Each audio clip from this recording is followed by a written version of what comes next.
Salut les amis de la team Azabache, j'espère que vous allez bien. Aujourd'hui, on va aborder l'intelligence artificielle et les artistes.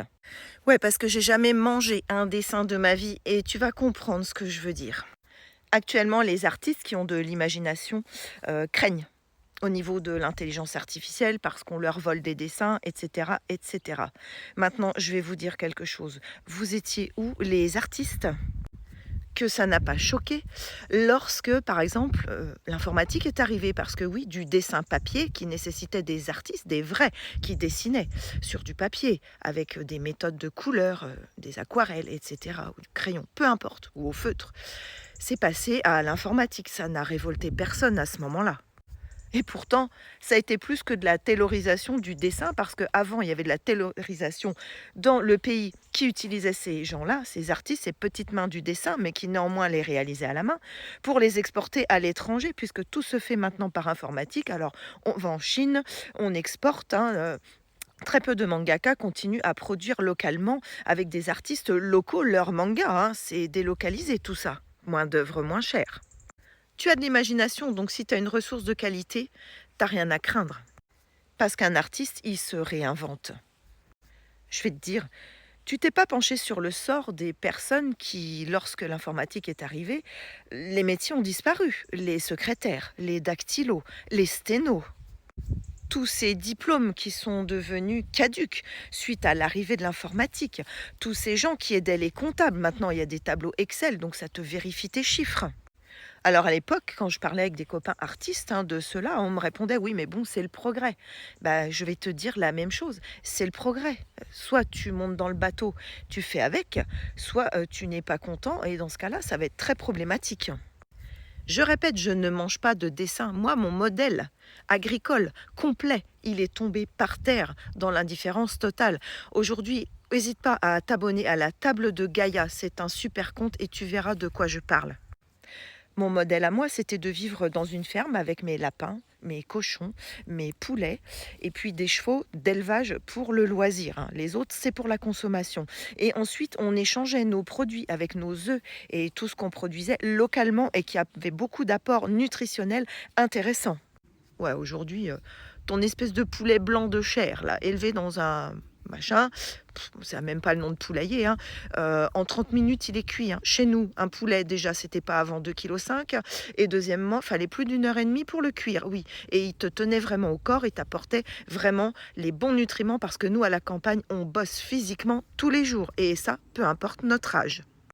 Tu vois, à l'époque, on avait une ferme et puis petit à petit, les cités dortoirs se sont mises autour de nous. Elles se sont incrustées.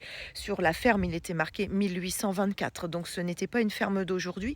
Et pour autant, je n'ai jamais pu, je ne pourrais pas aujourd'hui reprendre cette ferme parce qu'elle est au milieu de citadins. Donc le fumier dérange, les mouches dérangent, les bruits dérangent, la campagne dérange parce que ce n'est plus la campagne. Mais c'est le progrès. Que veux-tu que je fasse? On n'est pas dans la soupe aux choux, on est dans la vie réelle. Eh bien, j'ai dû m'adapter. Et pourtant, tous les produits que je t'ai cités sont des produits de première nécessité, des produits qui se mangent, qui, moi, me permettaient de vivre pour pas trop cher, avec des petits salaires, de faire vivre des gens localement, d'avoir accès aux soins avec des vétérinaires, avec des médecins pour nous. Aujourd'hui, il n'y a plus personne dans les campagnes.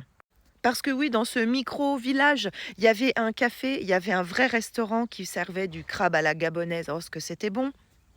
Il y avait tous les marchands ambulants qui venaient t'amener ton poisson, tes fruits et légumes que tu n'avais pas toujours parce que des fois ça dépendait des saisons de tes récoltes. Le petit épicier qui venait aussi, le quincaillier, bah oui, quand il te manquait un outil, t'étais bien content, il était là le quincaillier. T'avais la boulangerie avec d'excellents produits au levain et des blés pas transformés. Et moi, mon modèle, aujourd'hui, tout le monde s'en cogne. Alors bon, j'arrive encore à me fournir dans les fermes, fort heureusement pour moi, je vais très peu dans les grandes surfaces. À part pour le PQ quasiment, et des rations de survie au cas où, parce que oui, chez nous, parfois, il y a des coupures électriques très denses, et j'avoue que je n'ai plus le temps de faire mes bocaux ni mes conserves. Mais le lait, on l'a à côté. Avec du lait entier, tu peux fabriquer toi-même ton beurre. Et en Bretagne, le beurre, c'est très important. Tu peux fabriquer ta crème, et puis si tu veux pas, bah, tu demandes à ta crémière qu'elle te la prépare. T'as ton fromage blanc, t'as tes yaourts, t'as tes fromages frais. On a les œufs de façon locale avec des poules qui vivent dehors. On mange du poulet cou nu qui met un certain temps avant d'être cuit et qui pèse pas en dessous de 2 kilos, ça c'est sûr.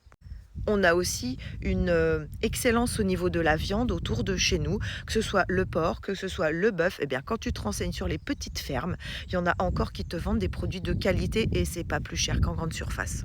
Parce que cette viande-là, elle te tient tellement au corps, tu as tellement tous tes apports dedans que tu vas en manger 2 fois moins. Mais notre modèle agricole aujourd'hui, il est fait pour nourrir l'exportation. Parce que oui, il y a des consommateurs en France, mais on gagne tellement plus d'argent dans les exportations. Et ce qui compte aujourd'hui, c'est le pognon, il n'y a plus que ça qui compte. Donc les artistes, oui, je compatis à votre sort. Ça va être compliqué, il va falloir que vous vous réinventiez.